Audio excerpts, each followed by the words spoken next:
BBC বাংলার অধিবেশন প্রবাহতে আপনাদের স্বাগত। আজ আপনাদের সাথে লন্ডন স্টুডিও থেকে আছি মানসী বড়ুয়া, আর ঢাকায় আমার সাথে থাকছেন আকবর হোসেন। বাংলাদেশের সর্বশেষ গুরুত্বপূর্ণ আপডেট সংবাদে আপনাকে স্বাগত। শুরুতেই সংবাদ শিরোনাম, পরে বিস্তারিত। প্রথমে জানাবো, ভোট দিতে পারবেন না শেখ হাসিনা এবং তার পরিবারের সদস্যরা, বলছে ইসি সচিব। গণঅভ্যুত্থানের মুখে ভারতে পালিয়ে যাওয়া সাবেক প্রধানমন্ত্রী শেখ হাসিনা এবং তার পরিবারের কোনো সদস্যই আসন্ন ত্রয়োদশ জাতীয় সংসদ নির্বাচনে ভোট দিতে পারবেন না বলে জানিয়েছেন নির্বাচন কমিশনের ইসি সচিব আখতার আহমেদ। আজ নির্বাচন কমিশনের সাংবাদিকদের এক প্রশ্নের জবাবে এই কথা জানান তিনি। এরপর জানাবো, 22শে সেপ্টেম্বর যুক্তরাষ্ট্র সফরে যাচ্ছেন প্রধান উপদেষ্টা, সঙ্গী হচ্ছেন 4 রাজনীতিবিদ। আগামী 22শে সেপ্টেম্বর জাতিসংঘের সাধারণ পরিষদের ৮০তম অধিবেশনে যোগ দিতে যুক্তরাষ্ট্রে যাচ্ছেন অন্তর্বর্তীকালীন সরকারের প্রধান উপদেষ্টা ড মোহাম্মদ ইউনূস। এবারের সফরে তার সঙ্গে 4 রাজনৈতিক নেতাকে অন্তর্ভুক্ত করা হয়েছে। এদিকে জুলাই সনদ এবং নির্বাচন ঝুলিয়ে রাখলে পতিত স্বৈরাচার লাভবান হবে বললেন বিএনপি নেতা সালাউদ্দিন। জুলাই জাতীয় সনদ এবং ত্রয়োদশ জাতীয় সংসদ নির্বাচন ঝুলিয়ে রাখলে পতিত স্বৈরাচার লাভবান হবে বলে মন্তব্য করেছেন বিএনপির জাতীয় স্থায়ী কমিটির সদস্য সালাউদ্দিন আহমেদ। তিনি বলেন, যত তাড়াতাড়ি বিষয়গুলো সংশোধন করা যায় সেটা আমাদের প্রতিটি ফ্যাসিবাদ বিরোধী আন্দোলনের নেতৃত্ববৃন্দর জন্য ভালো কিছু বয়ে আনবে। এবারে জানাবো, আমি খেলোয়াড় বা অভিনেতা নয়, আমি যা করেছি তা দেখতে পারবেন ভবিষ্যতে। অন্তর্বর্তীকালীন সরকারের আইন, বিচার ও সংসদ বিষয়ক সম্পর্কিত যে পরিবর্তন এনে দিয়েছি তা পরবর্তী সরকার অব্যাহত রাখলে দেশের মানুষ সঠিক বিচার পাবে বলে মন্তব্য করেছেন অন্তর্বর্তীকালীন সরকারের আইন উপদেষ্টা। এবং সর্বশেষ জানাবো, ভাঙ্গা থানায় হামলা ভাঙচুর, নিকচন চৌধুরীকে আসামি করে মামলা। গত 15 সেপ্টেম্বর ফরিদপুরের ভাঙ্গা থানায় হামলা ভাঙচুরের ঘটনায় সাবেক এমপি ও যুবলীগের সভাপতি মণ্ডলীর সদস্য মুজিবুর রহমান চৌধুরী নিকচনকে প্রধান আসামি করে মামলা দায়ের করা হয়েছে। মামলার 2 নম্বর আসামি করা হয়েছে হামিরদী ইউনিয়ন পরিষদের ইউপি চেয়ারম্যান খোকন মিয়াকে। প্রিয় দর্শক, এতক্ষণ শুনছিলেন সংবাদ শিরোনাম, এবারে বিস্তারিত। তবে তার আগে বন্ধুরা, অনুরোধ থাকবে এই সংবাদটিতে একটি লাইক দিন। এই চ্যানেলে আপনি নতুন হয়ে থাকলে আমাদের সংবাদটি দেখতে দেখতে চ্যানেলটি সাবস্ক্রাইব করে রাখুন। কমেন্ট করে বন্ধুরা আপনার মূল্যবান মতামত জানিয়ে দিন আপনি বিশ্বের কোন দেশ থেকে বা বাংলাদেশের কোন স্থান থেকে আমাদের সংবাদটি দেখছেন এবং শুনছেন। এবারে বিস্তারিত। আর বন্ধুরা, এই সংবাদটি আপনার সোশ্যাল মিডিয়া ফেসবুকে শেয়ার করে বন্ধুদেরও দেখার সুযোগ করে দিন।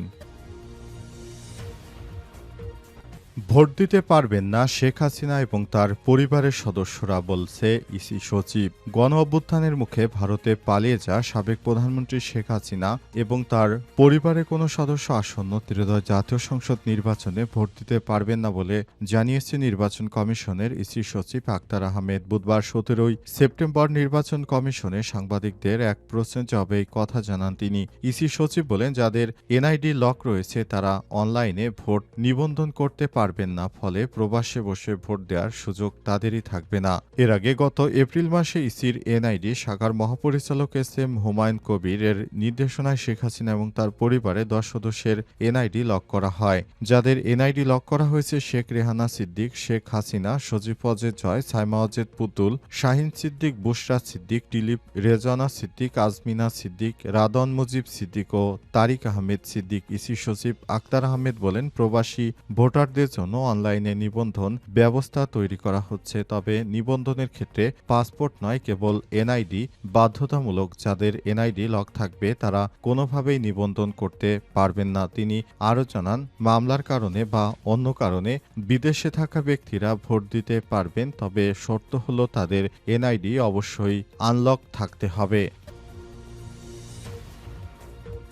22শে সেপ্টেম্বর যুক্তরাষ্ট্র সফরে যাচ্ছেন প্রধান উপদেষ্টা, সঙ্গী হচ্ছেন 4 রাজনীতিবিদ। আগামী 22শে সেপ্টেম্বর জাতিসংঘের সাধারণ পরিষদের ৮০তম অধিবেশনে যোগ দিতে যুক্তরাষ্ট্রে যাচ্ছেন অন্তর্বর্তীকালীন সরকারের প্রধান উপদেষ্টা ড মোহাম্মদ ইউনূস। এবারের সফরে তার সঙ্গে 4 জন রাজনৈতিক নেতাকে অন্তর্ভুক্ত করা হয়েছে। রাজধানীর ফরেন সার্ভিস একাডেমিতে আয়োজিত এক সংবাদ সম্মেলনে এই তথ্য জানান পররাষ্ট্র উপদেষ্টা তৌহিদ হোসেন। তিনি জানান, সফরসঙ্গী রাজনীতিবিদরা হলেন বিএনপির মহাসচিব মির্জা ফখরুল, বিএনপির ভারপ্রাপ্ত চেয়ারম্যান তারেক রহমানের আন্তর্জাতিক বিষয়ক সম্পাদক হুমায়ুন কবির, জামাত ইসলামের আমির ডাক্তার সৈয়দ আবদুল্লাহ মোহাম্মদ তাহির, জাতীয় নাগরিক পার্টি এনসিপির সদস্য সচিব আক্তার হোসেন। তবে রাজনৈতিক নেতাদের বাইরে পুরো প্রতিনিধি দলের কতজন থাকবেন তা এখনও চূড়ান্ত হয়নি। তৌহিদ হোসেন বলেছেন, আমরা এমন এক পর্যায়ের দিকে যাচ্ছি যেখানে দেশের সার্বিক পরিচালনার দায়িত্ব রাজনৈতিক নেতাদের কাছেই যাবে। সেই কারণে প্রতিনিধি দলে তাদের অন্তর্ভুক্ত করা হয়েছে। প্রধান উপদেষ্টা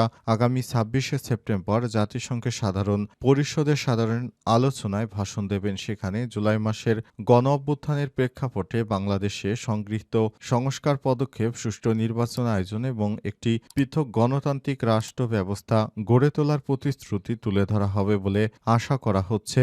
অন্তর্বর্তীকালীন সরকারের প্রধান উপদেষ্টা প্রফেসর ড মোহাম্মদ ইউনূসের সরকার বিষয়টি সুন্দরভাবে দায়িত্ব নিয়ে কাজটি করবেন, যেটা বাংলাদেশের জন্য খুবই গুরুত্বপূর্ণ হয়ে দাঁড়িয়েছে। অন্তর্বর্তীকালীন সরকারের প্রধান উপদেষ্টা দায়িত্ব গ্রহণের পর গত বছরও তিনি একইভাবে যুক্তরাষ্ট্রে গিয়েছিলেন এবং সেখানে তিনি এবারও বিষয়টি নিয়ে আলাপ আলোচনা করে নতুন বাংলাদেশ গড়ার জন্য চূড়ান্ত রূপরেখা প্রকাশ করবেন।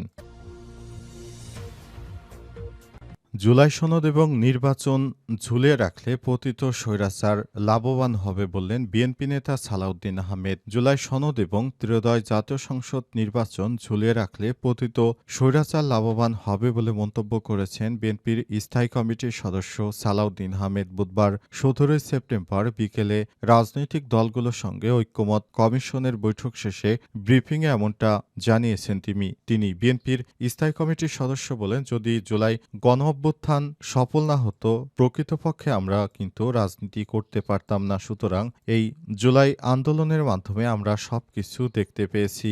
অন্তর্বর্তীকালীন সরকারের প্রধান উপদেষ্টা প্রফেসর ড মোহাম্মদ ইউনূসের সরকার যেভাবে বাংলাদেশটাকে সামলাচ্ছেন তাতে আমরা খুবই ভালো অবস্থানে রয়েছি।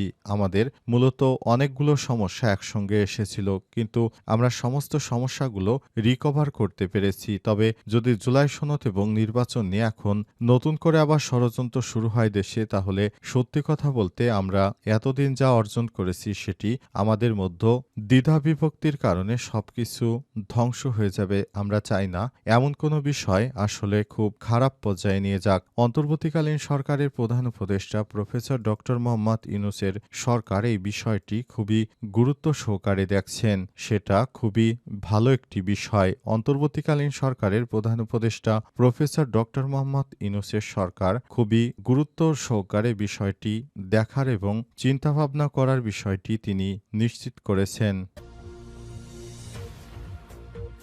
আমি খেলোয়াড় বা অভিনেতা নয়, আমি যা করছি তা আপনারা দেখতে পারবেন। অন্তর্বর্তীকালীন সরকারের আইন ও বিচার সম্পর্কিত যে পরিবর্তন করে দিয়েছে তা পরবর্তী সরকার অব্যাহত রাখলে দেশে সাধারণ মানুষ সঠিক বিচার পাবে, এমন মন্তব্য করেছেন আইন বিচার ও সংসদ বিষয়ক উপদেষ্টা আসিফ নজরুল। তিনি আরও বলেন, এমন আরও অনেক কাজ করা হয়েছে যার ফল পরবর্তীতে পাওয়া যাবে। বুধবার ১৭ সেপ্টেম্বর বিকেলে গ্র্যান্ড সিলেট হোটেলে জারিকৃত আইনি সহায়তা প্রদান সংশোধন অধ্যাদেশ ২০২৫-এর মামলা পূর্ব মধ্যস্থতার বাধ্যতামূলক বিধান কার্যক্রমের উদ্বোধন অনুষ্ঠানে সব কথা বলেন তিনি। এ সময় আইন উপদেষ্টা বলেন, মামলা করার আগে বাধ্যতামূলক মামলা পূর্ব মধ্যস্থতার কার্যক্রমের দ্বারস্থ হতে হবে, পরে চাইলে মামলায় যেতে পারবেন ভুক্তভোগীরা। অনুষ্ঠানের সমালোচকদের উদ্দেশ্যে আসিফ নজরুল বলেন, প্রায় শুনি আপনি কি করছেন, শহীদদের রক্তের উপর আপনি এখানে বসেছেন, আমরা আপনাকে এখানে বসিয়েছি। আমি তো ফুটবল খেলোয়াড় বা মঞ্চের অভিনেতা নয় যে আমি যা করছি তা আপনারা দেখতে পারবেন। আমি কি করছি তা আমার কাজের মধ্য দিয়ে দেখতে পারবেন। তিনি বলেন, আমি অনেক কাজ করেছি যা বাংলাদেশের ইতিহাসে কোনোদিন হয়নি। আইন বিচার ও সংসদ বিষয়ক মন্ত্রণালয় সূত্র জানিয়েছে, আইন সহায়তা সম্প্রসারণ আরও গতিশীল করতে ইতিমধ্যেই আইনগত সহায়তা প্রদান সংশোধনী অধ্যাদেশ 2025 জারি করা হয়েছে। অধ্যাদেশের আওতাভুক্ত বিষয়গুলো যেমন পারিবারিক বিরোধ, পিতামাতার ভরণ পোষণ, বাড়ি ভাড়া অক্রয়কৃত বন্টন, যৌতুক ইত্যাদি এক থেকে মামলাপূর্বক মধ্যস্থতার আওতায় আনা হচ্ছে। প্রথম ধাপে এই বাধ্য বিধান 18 সেপ্টেম্বর থেকে দেশের 12 জেলায় কার্যকর হতে যাচ্ছে। এরই অংশ হিসেবে সিলেটের গ্র্যান্ড সিলেট হোটেল আয়োজিত উদ্বোধনী অনুষ্ঠানে উপস্থিত ছিলেন আইন উপদেষ্টা ডক্টর আসিফ নজরুল।